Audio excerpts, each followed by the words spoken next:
మనం వ్యాపారం పెట్టామంటేనే అన్ని పనులు మనకు వచ్చి ఉండాలి. ఏ పని అయినా సరే మనం చేసుకోగలం అనేటట్లయితేనే ఏ వ్యాపారంలో అయినా దిగాలి. దాని గురించి కొంత అయినా సరే మనకు అవగాహన అయితే ఉండాలి. ఇదైతే రాఖీ రోజుది. నేనైతే వీడియో లేట్గా పెడుతున్నాను, ఏమి అనుకోవద్దు. అందరికీ రక్షాబంధన్ శుభాకాంక్షలు. Hi friends, welcome to Sai Veerabhadreswara furniture. Totally ఈరోజు రక్షాబంధన్ అని చెప్పి చాలా ఐటమ్స్ అయితే అందరూ తీసుకున్నారు. డెలివరీస్ అయితే ఈరోజు చేయాల్సి ఉంది. అయితే ఏమేమి ఉన్నాయి, ఎక్కడెక్కడికి పంపిస్తున్నాము, ఏ ఏ డిస్ట్రిక్ట్కి పంపిస్తున్నాము, లోకల్ హైదరాబాద్ ఏమున్నాయి, అవన్నీ కూడా మీతో షేర్ చేసుకుంటాను వీడియోని.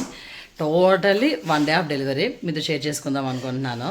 వీడియో ఎలా ఉందో కామెంట్ చేయండి ఖచ్చితంగా. వీడియో అయితే చూసేయండి.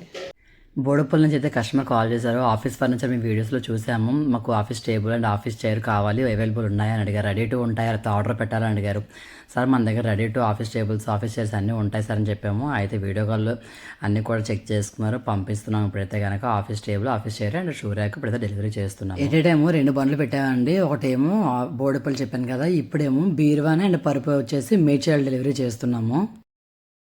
అది అయిపోయిన తర్వాత ఇప్పుడైతే బండి బయలుదేరుతుంది ఎక్కడికి అనేసి అంటే, యాక్చువల్లీ ఇదైతే కనుక విశాఖపట్నంలోని అచ్యుతాపురం అనే ప్లేస్కి అయితే ఒక సోఫా, ఒక డైనింగ్ టేబుల్, ఒక మంచం అయితే కస్టమర్ బుక్ చేస్తున్నారు. ఆన్లైన్లో మన వీడియోస్ చూసి ఇన్స్టాలో చూసి బుక్ చేస్తున్నారు. మీకు లెంత్ ఎక్కువ వద్దని చెప్పి సోఫా డైనింగ్ టేబుల్ వరకు చూపిస్తున్నాను. ఇప్పుడు ఆఫీస్ చైర్, 2 ఆఫీస్ టేబుల్స్ కుక్కట్పల్లికి అయితే డెలివరీ ఇవ్వాలి.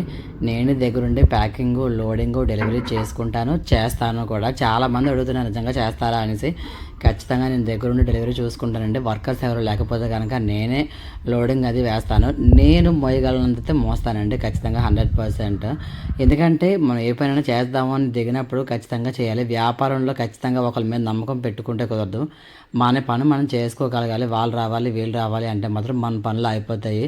నేను ఆడపిల్లలను కూడా ఆలోచించకుండా అన్ని పనులు చేసుకుంటూ నేర్చుకుంటున్నాను, తెలుసుకుంటున్నాను. అలాగే చేసుకుంటూ వెళ్ళిపోవాలి. మనకి ఏంటంటే ఏదైనా సరే అనుభవం అన్నీ నేర్పిస్తుంది అన్నమాట. జీవితంలో నిజం అనమాట. మనకి ఏ పని రాకపోయినా సరే అవసరం వచ్చిందంటే ఖచ్చితంగా నేర్చుకొని ఖచ్చితంగా ఆ పని చేస్తాము. నేను వ్యాపారం పెట్టిన చాలా అనుభవాలు అయ్యాయి నాకైతే. దాన్ని బట్టి నేను చాలా ఏ పని రాకపోయినా సరే అవసరం అన్నీ నేర్పిస్తుంది, అనుభవం తెచ్చేలా చేస్తుంది. నేను వ్యాపారంలో దిగిన తర్వాత చాలా ఒడిదుడుకులు అనేవి నేను ఫేస్ చేశాను. ఎప్పటికీ చేస్తున్నాను, ఇంకా తెలుసుకుంటూనే ఉన్నాను. మనం ఎంత తెలుసుకున్నా సరే ఇంకా తెలుసుకోవాల్సింది 99% ఉంటుంది. అంత ఉంటుంది జీవితంలో తెలుసు. ఈ సోఫా విషయానికి వస్తే అండి, మన కస్టమర్ అండి ఇన్స్టాలో మన రీల్స్ చూసి కాల్ చేశారంట. అయితే కస్టమర్ లొకేషన్ ఎక్కడ అంటే కర్ణాటకలోని హుబ్లీ అనే ప్లేస్ నుంచి కాల్ చేస్తున్నామని చెప్పారు. అయితే వాళ్ళకి సోఫా అది నచ్చిందన్నారు. ఒకసారి వీడియో కాల్ చేయమన్నారు. వీడియో కాల్లో మొత్తం సోఫా డీటెయిల్స్, ప్యాకింగ్, లోడింగ్ అయిపోతే డెలివరీ చేసేసాము. అయితే కస్టమర్ దగ్గర నుంచి మనకైతే మాత్రం ఫీడ్బ్యాక్ అయితే వచ్చింది. ఎందుకంటే రక్షాబంధన్ రోజు కదండి ఇవన్నీ చేసింది. ఫీడ్బ్యాక్ అయితే వచ్చింది. చాలా బాగుంది. మేము అనుకున్న దానికన్నా కూడా ఆప్షన్ ఉందని చెప్పారు కస్టమర్ అయితే. నాకైతే చాలా హ్యాపీ అనిపించింది. ఇదండి రక్షాబంధన్ రోజు మేము చేసిన డెలివరీస్ అన్ని. మీకు ఎలా అనిపించో ఖచ్చితంగా కామెంట్